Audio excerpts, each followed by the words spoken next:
Alrighty, what's going on here? It is 2023 and we are still making Spy Kids movies. I actually love it. I'm not gonna lie, it makes me really, really happy. They made a new one, Spy Kids 5. Let's talk about it. Modern Movie Review.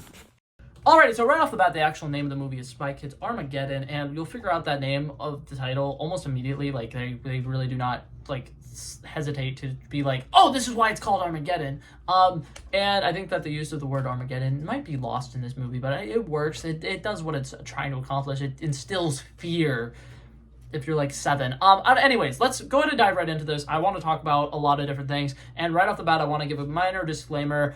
I loved the Spy Kids movies growing up.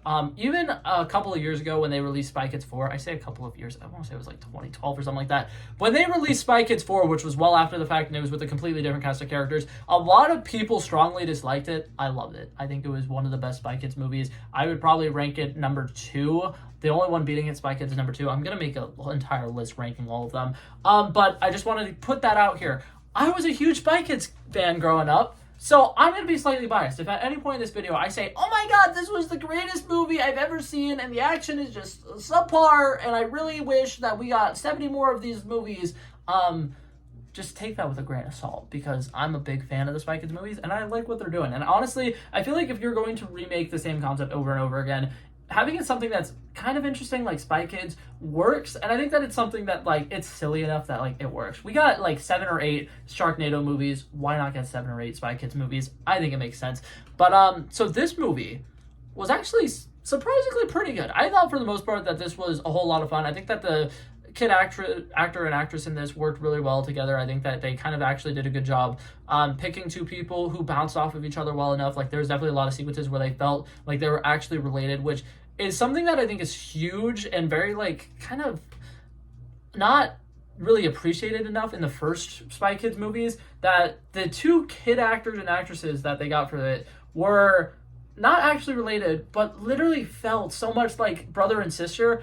In this, there are obviously going to be a couple of sequences where they're making some joke about the guy does, whatever the guy does, and then the sister just obviously, acts annoyed because it's her brother. And there's a couple moments like that where it's really stale and dry, and it's kind of they probably should have did a couple more takes of that. But for the most part, I think that their connection works really well. There's scenes where they're driving together in a car and they're acting very sibling-y, which I think is good. I think that it's fantastic that they were able to get 2 young actor and actress that worked really well together. That was fun. That was great. I liked the parent casting. That one kind of caught me off guard. And at first, when I saw Zachary Levi, he's the guy who plays the father, I thought it was Ben Affleck for a second, and I was so taken aback. And then he started speaking, and I was like, oh, Flynn Rider, that's Zachary Levi. That makes so much more sense. I was like, holy crap, what is happening right now?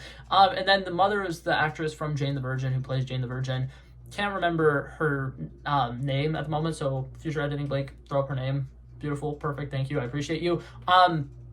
She is a blast in this movie. I think that she slightly steals the show a lot of the times. Almost every time she's on the screen, it's a whole lot of fun. Kind of like Antonio Banderas in the original Spy Kids movies. Every time the father comes into the original Spy Kids movies, I think that it's some of the best parts. So for there to be a Latino character, or Latina character in this case, who kind of steals the show, that's one of the parental figures, I think it's great. I think it's fantastic. I really, really enjoy it.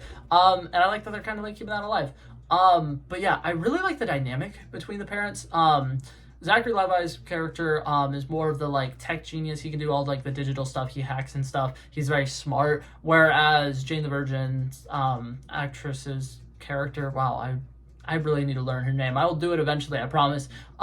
But what's it called? Her character is more of the pow, pow, pow, and badass female character. I think it was cool. I think that it was a good little switch of roles there, and I enjoyed it. I thought that was fun. And I also think that they're both very funny, and they work together really well when they do a couple of their comedic bits. But yeah, so right off the bat, when we get started in the movie, you find out that both of them are very strict. They're very, they're the kind of parents who are at a certain time, you need to give me your phone. They lock up their phones and their tablets and all of their video games and stuff like that, so they can only use it if they actually need to. And I like how that's how the movie starts. And you're like, okay, cool. They're doing this, stereotypical thing where it's TV will rot your brain, video games will rot your brain or whatever. You gotta try to live in the moment, which is something that I feel like is incredibly common with like kids movies. A lot of like movies starring like kids in the last like 10-15 years have really tried to make sure that the kids don't end up on their phone at all in the movie, and they end up going out and like going into the world and doing some like exploration shit and doing stuff that, like, I'm not gonna say kids nowadays don't do, but it's not as typical from kids nowadays. And they very much like in movies in the last 20 years have really like pushed that like video games are bad for you and they rot your brain. So I thought at first that this was going to be that kind of movie, and then it does a full 180, and it is basically telling you all of the benefits of playing video games. And the main spy kids are like people who've learned a lot of lessons from video games. They played video games their entire life, and it's them utilizing those skills that they've learned from video games in a real world situation. And I was shocked by that. I was taken aback. I was like, whoa, that is cool. And I really liked it. I thought that worked really well. Obviously with them doing stuff like that though, by the end of the movie they end up going into a video game, so a lot of the stakes are kind of gone. There's a lot of like action sequences that are a little silly because they're fighting against very like bad animated characters, but like it's part of the charm of it. Like it really is. It's great. It's kind of like the thumb dudes in the original one. There are some skeletons that are just like really bad animated skeletons, and I don't think that it's like, oh my god, the people doing the CGI, it was bad. I think that was the point, was for them to be bad, because they're supposed to be in a video game that's not fully developed, and they do a great job with it. I think that a lot of the like villains that they fight throughout the movie are fun, right? Like I think that a lot of action sequences in this are fun. I will say this though, minor complaint, all of the gadgets are incredibly generic and basic.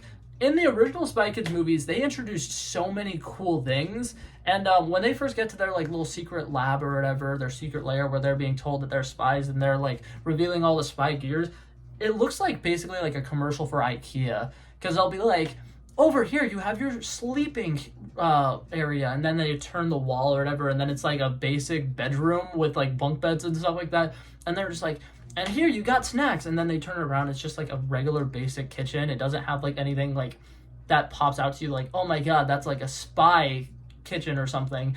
They have their little like, here's your spy wardrobe, and then once again it's just like a closet full of regular clothes, and like their entire like layer sequence I think is just like kind of not great. Like it's cool, but like it's not nearly as cool as in the original Spy Kids movies when they like go through and they find all these different gadgets and stuff, and they find like the jetpacks and stuff. In this movie they have boots that help them stick to walls, and they have a 6-in-1 mega tool that they just like take part of it, throws it, and it does whatever they need it to do. And that was one of my biggest complaints about this movie. I think that a lot of the action sequences didn't work, but then there's scenes where it's like, oh my god, we're in a pickle, what are we gonna do? And then the girl spy just kind of like looks at this little weird, I think it was supposed to be like the Beatles from the original movie, but it was just like a little robot, and it just takes off a part of it, does whatever it needs it to do, and then they go on about their day. And I'm like, well, that kind of sucks. But they do have some fun moments. Like I said, they go into a video game, very reminiscent of, I believe it was Spy Kids 3, where they went into the video game. A lot of fun. They do some cool parkour stuff. I think that works really well. A lot of the like background landscapes and stuff like that feels like a video game. I think that they do a good job with like the setting and setting up things. There are some action sequences that are like sword fights that are kind of like pretty epic. I think that the final fight sequence is pretty cool. I think that there's a sequence around the middle of the movie where the villain, who I'll get into in a little bit, the villain is fighting against the two parents, and they're doing like a three-way like kind of sword fight. That was a fun action sequence. I think it looked really cool. The main villain did a lot of things to kind of like cheat to get ahead in that, but it was cool. I thought it was great. And yeah, so now to talk about the villain, I want to go ahead and compare this movie to another movie, and you guys who haven't seen Spy Kids 5 are probably going to be like, what is he talking about? Trust me, if you watch the movie, you'll know exactly what I'm talking about. This movie kind of, at times, feels like it's trying to be Ready Player One. For one, they literally go into a video game, which I know has been done before Ready Player One, technically, because Spy Kids 2 or whatever. It's not like they're stealing from Ready Player One, they're stealing from Spy Kids, whatever it was. But the main villain is somebody who like really wants control, really wants power, and in Ready Player One he's just a really bad dude, but in this he's doing it because he wants to change the world for the better. He wants to kind of like program a perfect world because he doesn't think you can make a perfect world. And I think it's really interesting because the main guy, the little boy spy or whatever, is a gamer, and he's somebody who's very passionate about his craft. He's very reminiscent of the main character from Ready Player One, where he knows everything there is to know. He's super smart. He understands things at a level that other people don't really have an understanding of. And he's somebody who is very dedicated to the world that he's around or whatever in the video game concept, because he's very into that video game's lore. And I think it's a whole lot of fun when they end up having conversations with each other towards the end of the movie, and they have this kind of conflict, and the little kid kind of teaches the guy who created the game things that he didn't even understand about his own video game.